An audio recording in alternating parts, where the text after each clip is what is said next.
Мы заблукали. Чуешь, Захар? Блукаем по лесу с самой раницы. Молися, Янка, молися, Богородице. Яна не покине нас у беде. А што яна зробіць? Падкажа шлях дадому? Абароніць ад ваўкоў? Божа, а гэта што за святло? Там на дрэве. Яна ад голода нешта мроіцца. Не, Янка, не мроецца. Гэта і ёсць дапамога. Калі хлопцы падышлі бліжэй да ігрушы, яны ўбачылі сярод галінак абраз Багародзіцы. Ён сапраўды дапамог пастушкам. І як толькі хлопцы знялі абраз з дрэва, зразумелі, дзе дарога дамоў. Гэта гісторыя адбылася напрыканцы 15 стагоддзя, прыкладна ў 1470 годзе, у лясах пад Слонімам. У той самы момант маленькія пастушкі і падумаць не маглі, што гэты невялічкі абраз арыгінальнай велічынёй з дзіцячую далонь з цягам часу стане адной з самых значных святынь Беларусі. І пад імем абраз Маці Божай Жыровіцкай увойдзе ў лік самых значных праваслаўных абразоў у свеце. Гісторыя краіны, лёс праваслаўнай веры, душа народу у святынях Беларусі.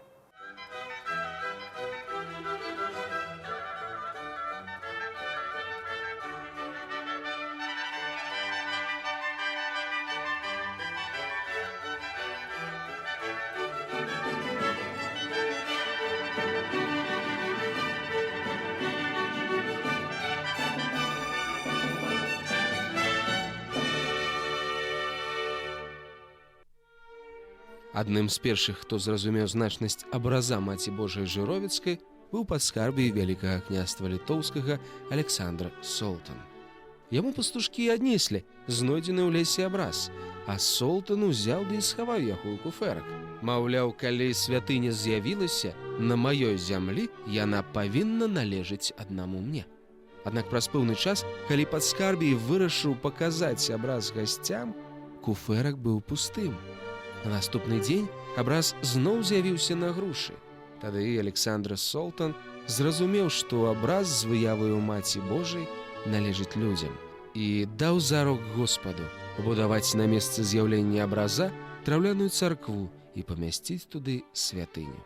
Сваё абяцанне Солтан выканаў. З цягам часу вакол царквы з'явілася паселішча, якое назвалі Жыровічамі. У 1520 годзе ў мястэчка прыйшла бяда.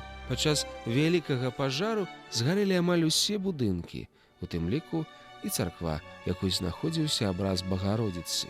Колькі не шукалі яго на папялішчы, усё было дарэмна.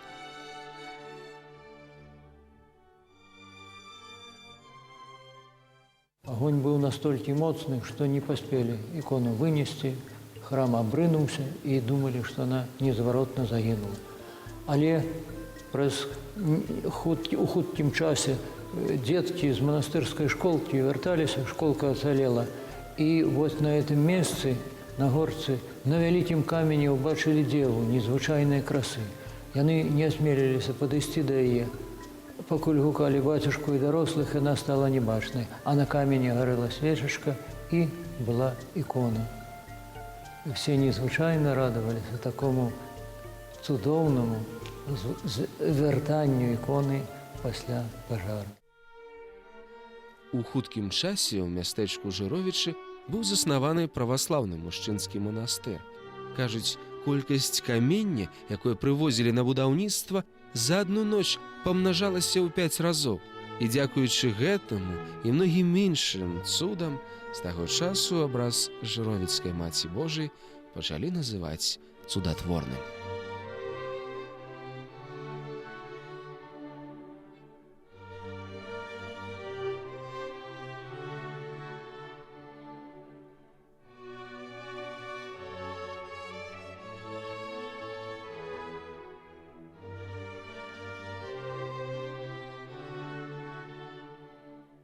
Перед вами самая маленькая ў свеце цудатворная ікона. Яна зроблена цісненнем на камні. Тэхналогія невядомая і да нашага часу. Вот паводле манастырскага падання пастушкі яе знайшлі тут, на дзікай грушцы. Абраз жыровіцкай маці Божай амаль ніколі не пакідаў манастыр. Праўда, калі пачалася Першая сусветная вайна, яго эвакуіравалі ў Маскву і змясцілі спачатку ў скляпеннях сабора Васілія Блажэннага, потым у маскоўскім і кацярынінскім манастыры. Але беларусы верылі, што адна з галоўных святынь Украіны абавязкова вернецца на радзіму. І іх спадзяванні спраўдзіліся. На пачатку 20-х гадоў 20-го стагоддзя абраз вярнуўся ў Жыровічы.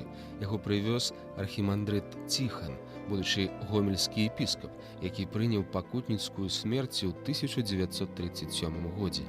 Прычым, каб перавесці цудадзейны абраз праз савецка-польскую мяжу, архімандрыту прыйшлося схаваць яго ў слойку з-пад сочыва.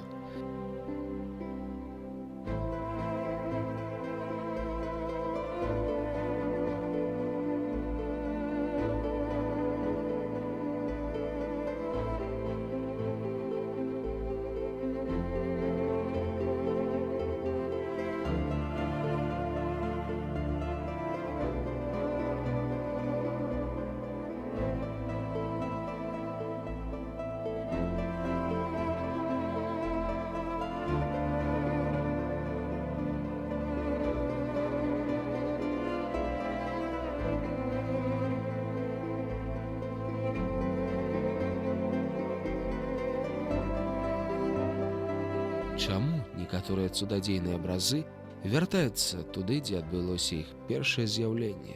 Чаму некаторыя застаюцца там, куды іх вывезлі? Што гэта, промысел Божий? Відаць, канешне, ёсць на гэта прычыны. Першае, што калі бывае з'яўленне іконы, то гэта знак асаблівай міласці Божай да гэтага месца, да гэтага народа, да гэтых людзей. Калі бывае, што на час ікона знікае, гэта можа быць выпрабаванне для таго ж народа. Вось. І калі народ гэтае выпрабаванне вытрымае, гэта значыць, што калі яшчэ больш будзе ушаноўваць, памятаць пра гэтую ікону, маліцца ёй, то Гасподь як узнагароду яе вяртае. Вось. І пасля гэтага яна набывае яшчэ большую папулярнасць, вядомасць, яшчэ большая колькасць людзей да яе прыходзіць.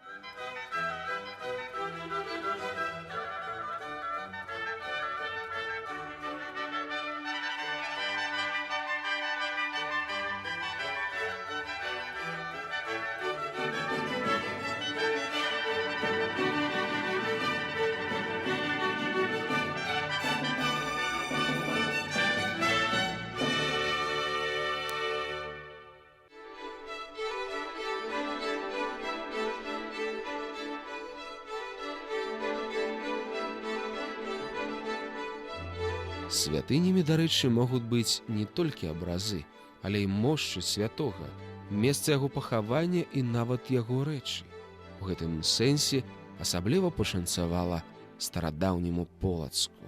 Менавіта ў гэтым горадзе знаходзіцца спасаўскі храм, якім спачываюць мошчы Ефрасіні Полацкай, адной з першых жанчын на ўсходнеславянскіх землях, якую кананізавалі ў святыя, якую называюць апякункаю Беларусі. Зрэшты, каб удастоіцца такой пашаны, Ефрасіні Полацкай прыйшлося прайсці праз многія выпрабаванні.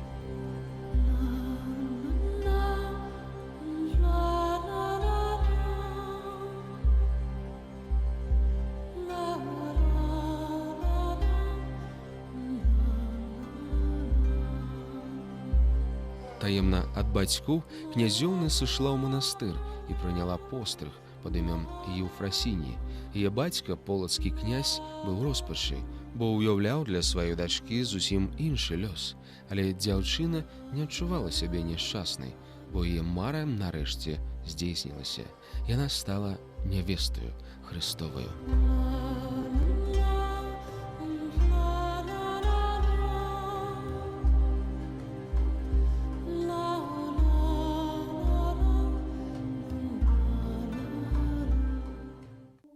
Самыя першыя гады свайго манаства Ефрасіня прысвяціла таму, што прачытала ўсю літаратуру, што знаходзілася ў манастырскай бібліятэцы. Потым попрасіла дазволу пасяліцца ў келлі Софійскага собору, дзе і пачала займацца перапісываннем кніг.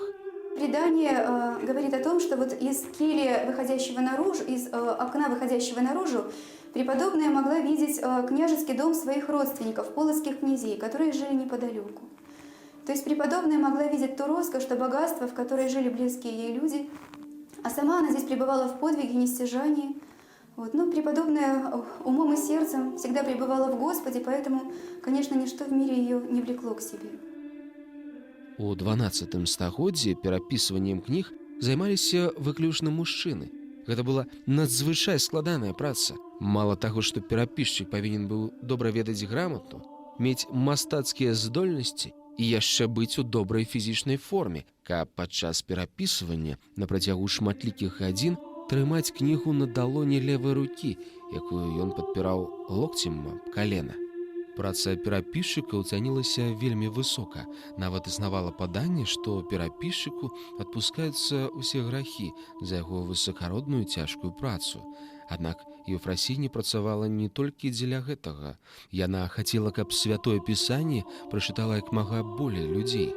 У тыя часы ў свеце не было больш адукаванай жанчыны, чым беларуская манашка Ефрасіня. Акрамя перапісывання кніг, яна складала ўласныя творы, малітвы і павучанні.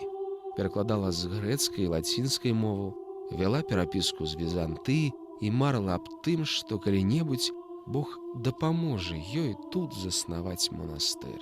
Я адчыню ім майстэрню па перапісванню кніг і ствару майстэрню іканапісу, бо на полацкай зямлі шмат таленавітых мастакоў, а вось абразоў мала. Мара яе здзейснілася. Полацкі епіскап благаславіў Ефрасіню на заснаванне ажно 2 манастыроў у наваколлі Полацка. Дзякуючы Ефрасіні, на беларускай зямлі з'явіліся і першыя святыні. Гэта унікальны помнік беларускага дойлідства, Спаса-Преабражэнская царква, якую пад кіраўніцтвам Ефрасіні пабудавалі ў Полацку ўсяго за 30 тыдняў. Цуда! І цудадзейны крыж, зроблены па яе замове полацкім майстрам Лазарам Богшам, і цудадзейны абраз Маці Божай Полацкай, гісторыя стварэння якога унікальная. Мець благословение от Константинопольского патриарха, мець вось икону, якая будзе покровителькой, заступницей краю, народу, вось гэта была, канешне, мэта прападобнай Ефрасіні, і яна звярнулася з пісьмом да патрыарха Константинопольскага і да імператора, вось, паслала сваіх людзей у Константинополь з дарункамі каштоўнымі і атрымала гэты святы дар, цудадзейную ікону Эфесской Божьей Маті.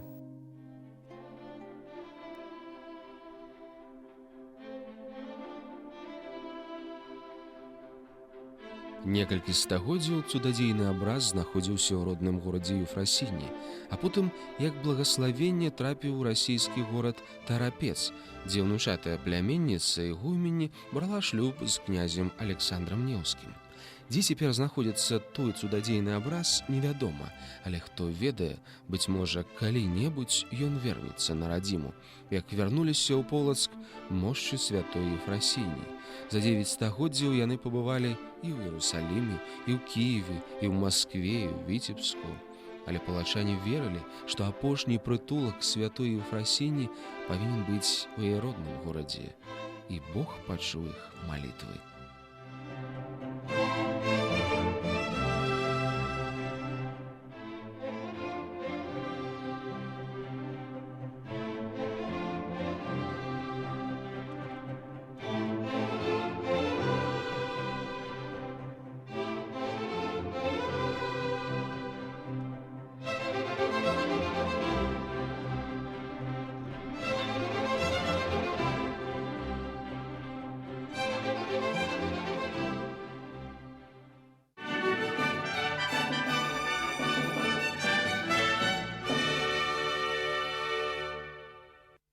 У той самы час, калі на полацкай зямлі вялебная Еўфрасіння займалася хрысціянскім асветніцтвам, на поўдні Беларусі, у старадаўнім горадзе Тураве, жыў яшчэ адзін нябесны заступнік нашай краіны – Кірыла Тураўскі. За бліскучыя пропаведзі сучаснікі называлі яго тураўскім залатасловам. Аднак у гісторыях хрысціянства Кірыла Тураўскі ўвайшоў не толькі сваімі яскравымі прамовамі, але і тым, што стаў першым стоўпнікам у старажытнай Русі. Вялізная частка літаратурнай спадчыны тураўскага златавуста захавалася да нашых дзён, а вось месца яго пахавання, на жаль, невядома. Кажа, што шмат год таму, калі памерла адна тураўская дзяўчына, магільшчык пайшоў на мясцовыя могілкі Барыса і Глеба, стаў капаць магілу і знайшоў саркафаг. Калі адчыніў яго, убачыў мужчыну ў царкоўным аблачэнні. Калі дакрануўся да яго ботаў, з іх пацякла кроў. Магільшчык спужаўся і пабег за дапамогаю. Аднак, калі прыйшлі людзі, саркафаг быў пусты. У тую ж ноч святару адной з мясцовых цэркваў прысніўся Кірыла Тураўскі, які сказаў: «Гэтую дзяўчыну тут не трэба хаваць. Гэта маё месца. А мяне не шукайце. Прыйдзе той час, і я сам паўстану перад вамі мошчамі». Все-таки молитва на этом месте, она не угасает. Вот последние несколько лет здесь ежедневно совершается божественная литургия. Вот. И на месте того креста, где люди вообще никогда уже последние несколько веков не молились, не совершали никаких служб, вот тоже совершается еженедельно по четвергам божественная литургия. Это тоже милость Божия, и это как бы возгревает те, может быть, уснувшие на какое-то время вот эти силы этой земли святой, и она начинает уже излучать и привлекать.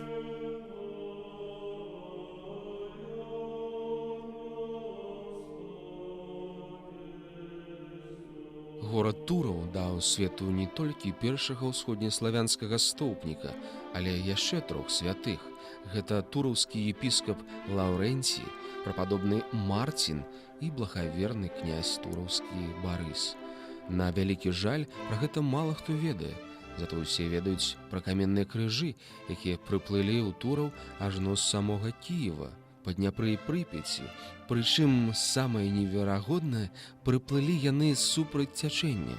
У тураўскай царкве ўсіх святых да гэтага часу захоўваюцца два двухметровыя крыжы, трэці знаходзіцца на мясцовых могілках. І, як сцвярджаюць жыхары Турава, ён расце. Што гэта цуд ці прыродная з'ява? Можа быць, такім чынам Кірыла Тураўскі дае знак пра месца свайго пахавання. Канешне, гэта загадкавая з'ява. Людзі, якія бываюць у Тураве, заўважаюць, што крыж як бы штораз больш і больш з'яўляецца вось над паверхняй зямлі. Ці гэта натуральная з'ява? Проста, скажем, дождж абмывае паступова верх і крыж паказваецца. А магчыма, сапраўды гэта знак. Я думаю, што калі гэта знак, то гэта знак яшчэ не разгаданы. І мэта вось гэтага знаку, які Гасподь дае, перш за ўсё можа быць у тым, каб звярнуць увагу, так? Каб звярнуць увагу на гэтае месца святое, каб людзі туды прыходзілі, каб маліліся.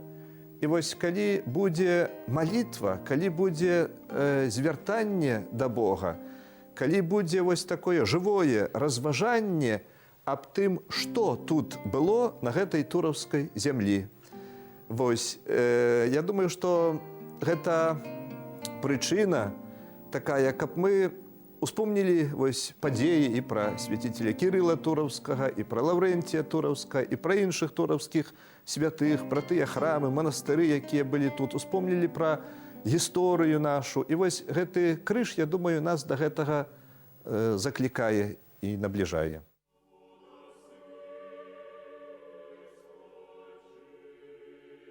Спрадвекаў заўважана, што хрысціянскія святыні з'яўляюцца ў тым самым месцы, якому патрэбна дапамога. А бывае, што абразы самі выбіраюць месца, дзе ім знаходзіцца. Летам 1500 года мінскія мяшчане заўважылі на рацэ Свіслачы насупраць замку незвычайнае святло. Падышлі бліжэй і ўбачылі, што да берага прыплыў абраз Маці Божай. Расхваляваныя людзі ўрачыста перанеслі абраз у замкавую царкву нараджэння Багародзіцы, а па горадзе пайшлі размовы, што ў Мінска нарэшце з'явілася свая заступніца, прычым сама Маці Божая.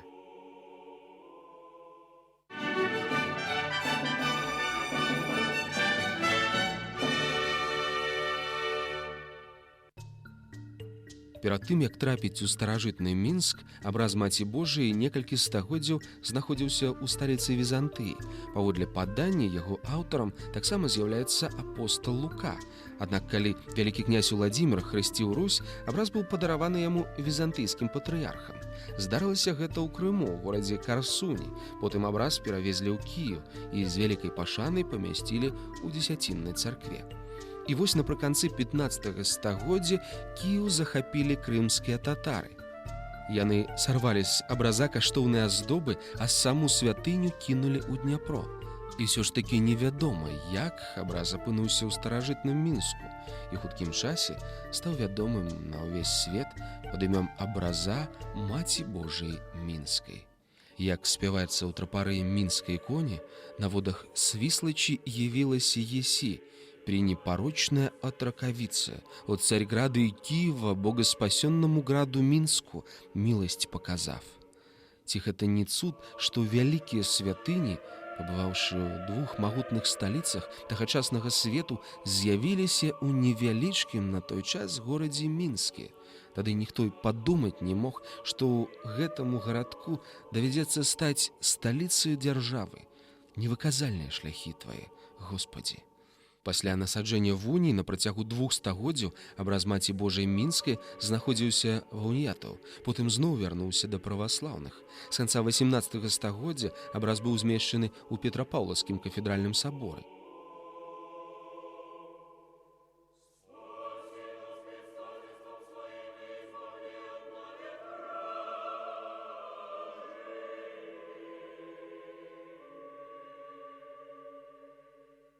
Пасля кастрычніцкай рэвалюцыі судатворнаму абразу прыйшлося перажыць сур'ёзнае выпрабаванне. Кафедральны сабор быў зарваны, а абраз перададзены ў краязнаўчы музей. Супрацоўнікі музея не выставілі яго ў экспазіцыі, паклалі на склад, дзе абраз захоўваўся ў дрэнных умовах. Але Гасподзь не дапусціў таго, каб цудадзейны абраз загінуў.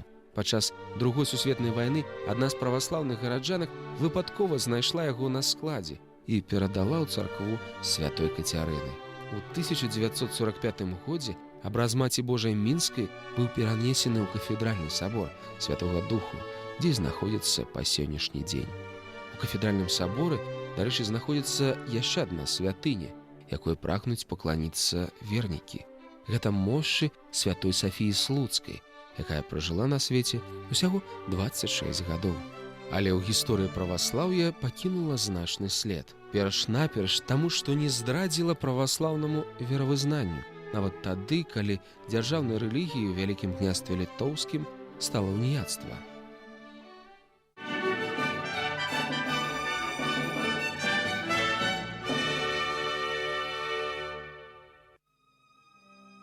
Праведная Сафія была апошняй княгіняй слаўнага роду Алелькавічаў, князёў слуцкіх і капыльскіх, нашчадкаў вялікага літоўскага князя Альгерда.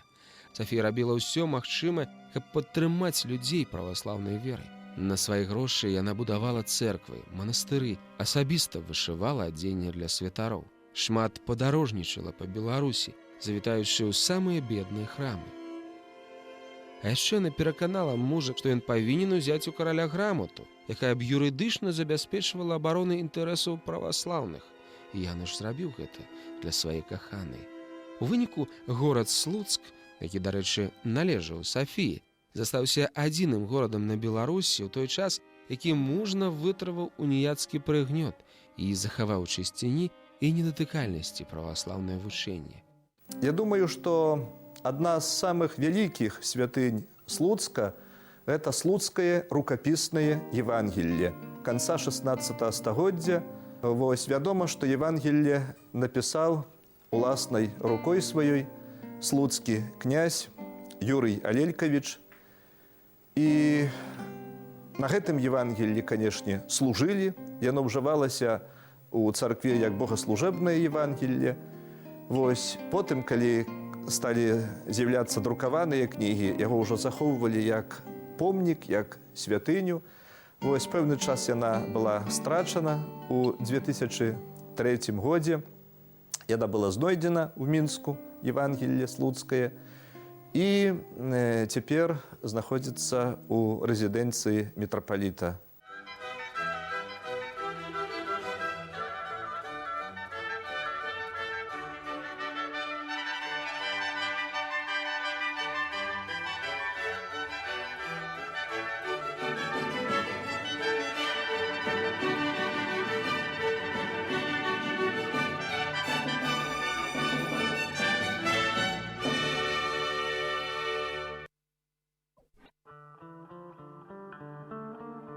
Гэта гісторыя адбылася ў 1659 годзе на Магілёўшчыне.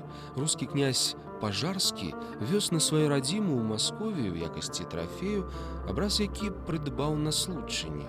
І вось у той самы момант, калі князь Пажарскі праязджаў па лясной дарозе ля Баркалабаўскага жаночага манастыра, яго конь спыніўся. Аднак ні ўгаворы, ні сіла не маглі зрушыць каня з месца. І князь Пажарскі зразумеў, што справа ў абразе Маці Божай, які ён хацеў вывесці. У гэты самы момант конь зрушыў з месца і накіраваўся да брамы Баркалабаўскага жаночага манастыра. Насустрач госцю выйшла ігуменне, і князь Пажарскі перадаў ёй абраз Багародзіцы. З таго часу гэты святы абраз і пачалі называць абразом Маці Божай Баркалабаўскай. Абраз Маці Божай Баркалабаўскай доўгі час знаходзіўся ў сценах манастыра, самага вялікага жаночага манастыра ва ўсёй Рэчы Паспалітай. І праславіўся ён на ўвесь свет сваімі цудамі. Ён дапамагаў хворым, выратоўваў людзей ад душэўных і фізічных пакут. Аднак найвялікшым цудам лічыцца тое, што абраз гэты перажыў усе войны і 17, і 18, і 19, і 20 стагоддзяў, а таксама ганенні на рэлігію ў 20 стагоддзі. А гэта гісторыя здарылася ўжо ў найноўшы час, калі пачалося адраджэнне манастырскага жыцця. Епіскап Магілёўскі і Мсціслаўскі Максім даў благаславенне, каб абраз Баркалабаўскай Маці Божай перанеслі сюды, ў Магілёў. Калі абраз паклалі ў аўтамабіль, ён не зрушыўся з месца. Мабыць, Царыца Нябесная не захацела пераязджаць з быхаўскай зямлі. У свой час на Беларусі было вельмі шмат цудадзейных абразоў, асабліва на Міншчыне. Аднак самым вядомым лічыўся абраз Маці Божай Крупецкай. Паводле старадаўняга падання, крупецкі абраз з'явіўся непадалёк ад Мінску, на крыніцы, якая сёння знаходзіцца ў мікрараёне Вяснянка, бліжэй да ракі Свіслач. Непадалёку ад крыніцы раней існавала вёсачка, што звалася Крупцы, адсюль назва абраза. На пачатку 17 стагоддзя крупецкі абраз захоўваўся ў невялікай драўлянай капліцы, што стаяла на ўзгорку, з якога і выцякала жыццятворная крынічка. Пачынаючы з 1884 года, па благаславенню мінскага епіскапа Варлаама, жыхары горада пачалі ладзіць з крупецкім абразом урачыстыя хрэсныя хады. Увосень на свята Пакрова Божай Маці абраз неслі да царквы мінскага архірэйскага падвор'я. На яго падмурках сёння стаіць дом афіцэру. Там ён захоўваўся ўсю зіму. Вясною, падчас Пасхі, зноў-такі хрэсным ходам абраз вярталі назад. Усё лета ён знаходзіўся ў крупецкай царкве. Так рабілася з той нагоды, што архірэйскі храм быў цёплы, і ім было лягчэй маліцца ўзімку. Сам цудадзейны абраз згубіўся ў 30-х гадах 20-го стагоддзя. Доўгі час ніхто не мог з дакладнасцю ўзгадаць, а як выглядаў ён. Аднак напрыканцы 20-го стагоддзя яго выява, спіс, была знойдзена ў бібліятэцы Петербурга. Цяпер спіс гэтага абраза знаходзіцца у Пакроўскай царкве, якая пабудавана на тым самым месцы, дзе абраз і быў знойдзены.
Лічыцца, што самымі цяжкімі гадамі для праваслаўных вернікаў былі гады савецкай улады. Менавіта тады зачыняліся цэрквы, святары падвяргаліся рэпрэсіям. Аднак мала каму вядома, што ў сярэдзіне 18 стагоддзя, калі землі сучаснай Беларусі ўваходзілі ў склад Рэчы Паспалітай, праваслаўнае веравызнанне было зусім не ў пашане.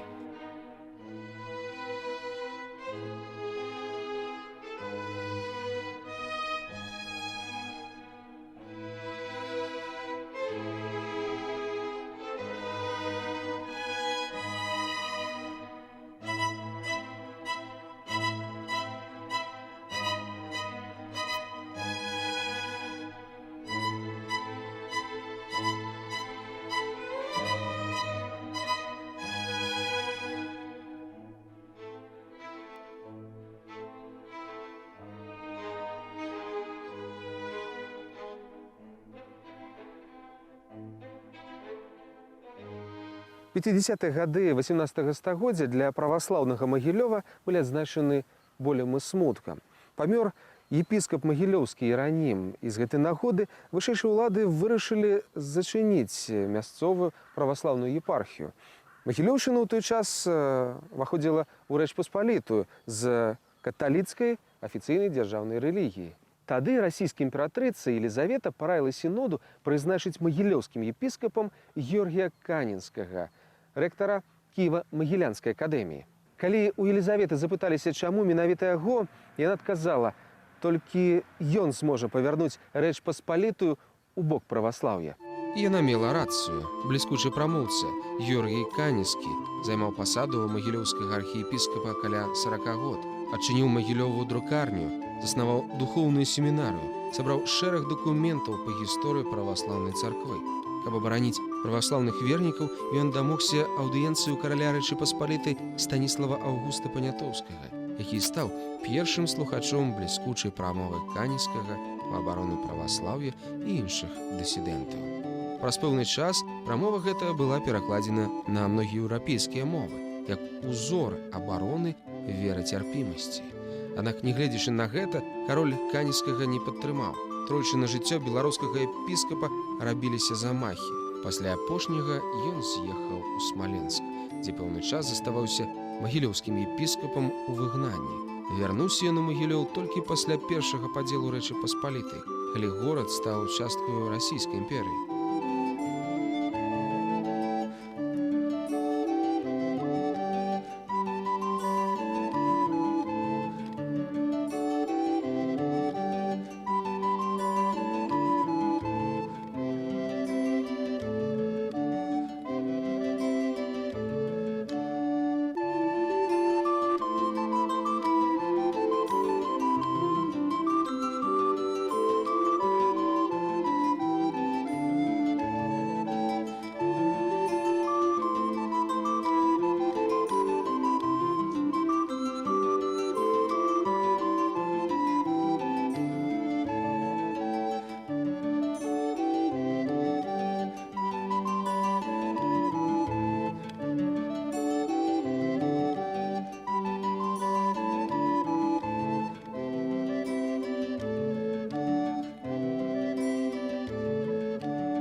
Дарэчы, апошнія гады свайго жыцця Георгій Каніскі правёў палацы, які быў пабудаваны ў 1780 годзе адмыслова для яго.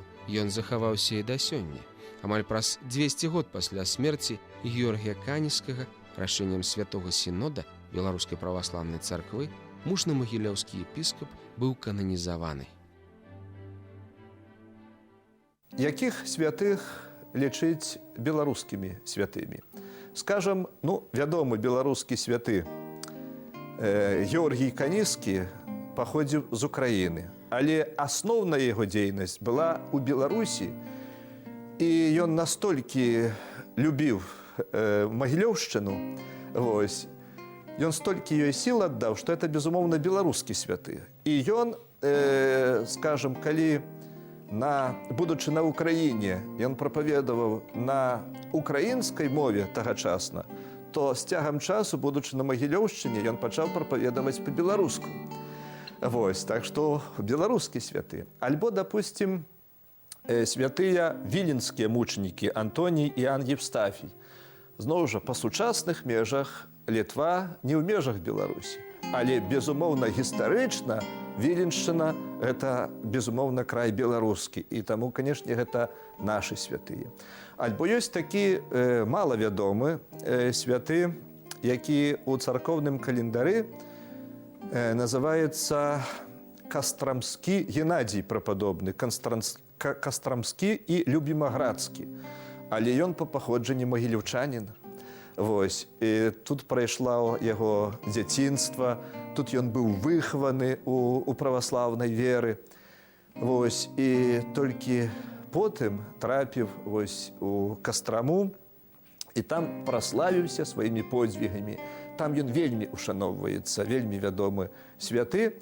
У нас у Беларусі, на жаль, немногія яго помняць, а, канешне, бы трэба помніць, што гэта все-таки плод духовны нашай зямлі. Так што, калі гаварыць пра лічбу, то можна, я бы назваў, зноў жа, пра смаленскіх святых, можна, я схільны лічыць іх беларускімі святымі, таму што этнічна Смаленшчына этнічна все-таки гэта належыць Беларусі. Хаця і в гісторыі, там, у 17-18 стагоддзі межы часта мяняліся. І яна то ўваходзіла ў маскоўскую дзяржаву, то Вялікае княства літоўскае. Але калі браць менавіта этнічны характар Смаленшчыны, то нават сёння, калі паслухаць 80-гадовых старажылаў Смаленшчыны, то ў іх дыялект беларускі, а не расійскі. Так што можна назваць цифру, якіх, я бы сказаў, 30, магчыма, 30-40 святых, якіх жыццё, служэнне, подзвігі звязаны з Беларуссю ці то па нараджэнню, ці то па пазнейшым месцы служэння.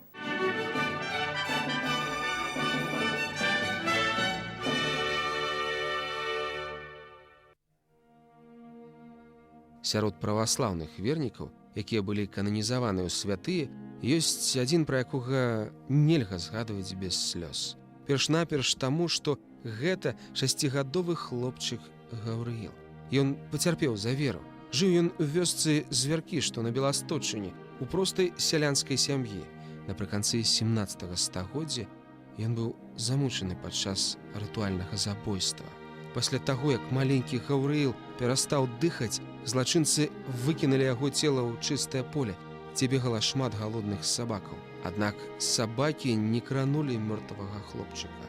Больш таго, яны пачалі ахоўваць яго ад драпежных птушак. У хуткім часе цела Гаўрыіла знайшлі людзі і пахавалі яго побач з храмам. Праз 30 год гэты храм згарэў, аднак мошчы хлопчыка засталіся нятленнымі. Толькі крыху абгарэла яго ручка. Але як толькі цела было перанесена ў манастыр, рука загаілася і зноў пакрылася скураю. У пачатку 19 стагоддзя на Беласточыне пачалася эпідэмія халеры.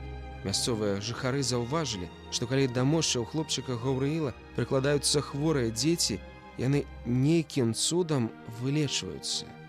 У хуткім часе эпідэмія на Беласточыне спала.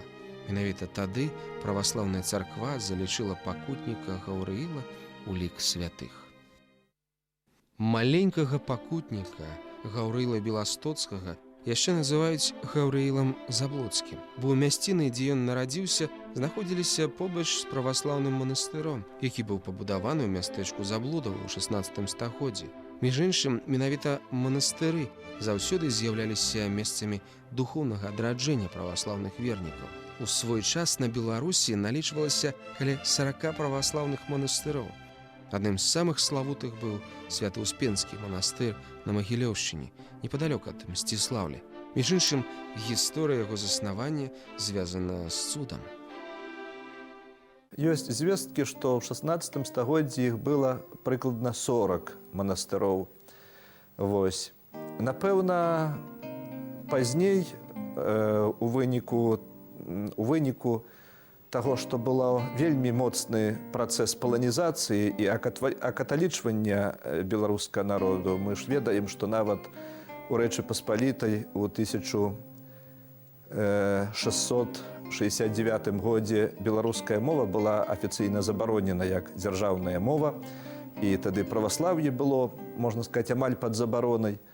Вось, то тады іх стала менш. У 19 стагоддзі яны зноў пачалі адраджацца, і, я думаю, колькасць гэтая узнавілася. Вось, а зараз, цяпер у беларускай праваслаўнай царкве ўжо 25 манастыроў. Гэта, я думаю, для цяперашняга часу ўжо многа.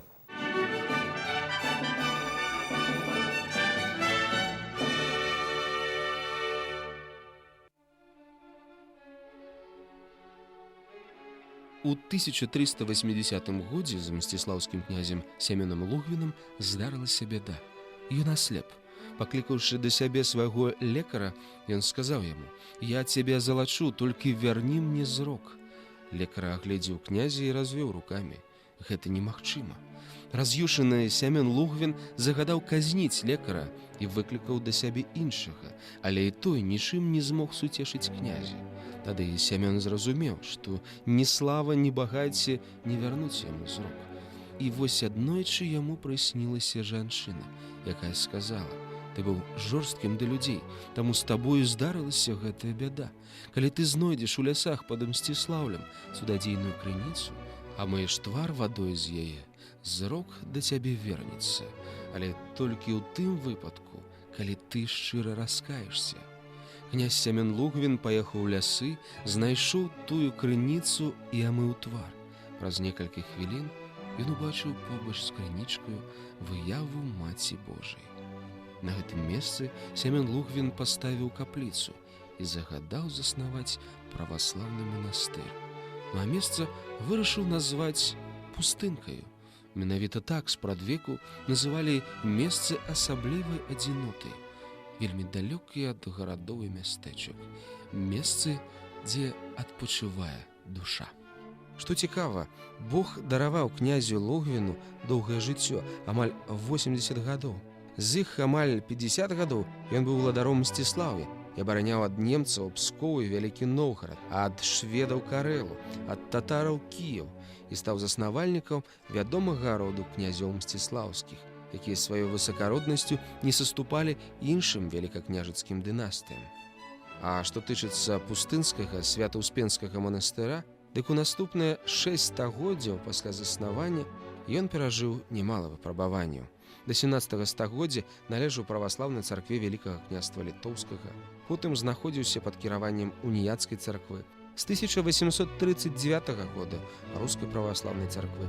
Неаднойчы яго руйнавалі, палілі, зноўку аднаўлялі, але ўвесь час гэта быў буйны цэнтр духоўнага і культурнага жыцця краіны. Тут складалі летапісы, друкавалі кнігі, працавалі школы і семінарыя. Канчаткова манастыр быў зачынены пасля кастрычніцкай рэвалюцыі. У будынках, якія не паспелі разбурыць, размясціліся дзіцячы дом. Кажуць, што падчас Вялікай Айчыннай вайны гітлераўцы вырашылі зрабіць у пустынках склад боепрыпасаў. Дзеці з дзетдома, якіх не паспелі эвакуіраваць, Разумелі, што ісці ім няма куды, і павесілі на дзвярах хаты таблічку «Асцярожна, тыф». Так яны і засталіся жывымі ў пустынках да канца вайны. А некалькі гадоў таму, у 2003 у пустынках здарыўся яшчэ адзін цуд. На сцяне аднаго з будынкаў з'явілася выява Хрыста. Прычым ніхто не сумняваецца, што гэты абраз не рукатворны. Зноў-такі, гэта добры знак.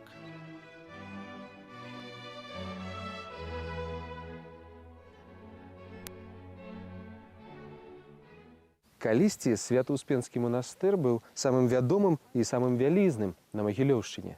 Але будынкі пасля таго, як на пачатку 20-го стагоддзя манастыр пакінулі людзі, прыходзілі ў заняпад. Час, прырода і людзі рабілі сваю справу.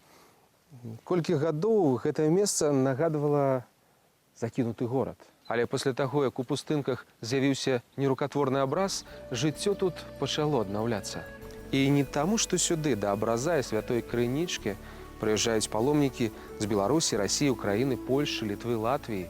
Ужо некалькі год тут жывуць манахі, бо не можа святое месца быць без асаблівай увагі і пашаны чалавека.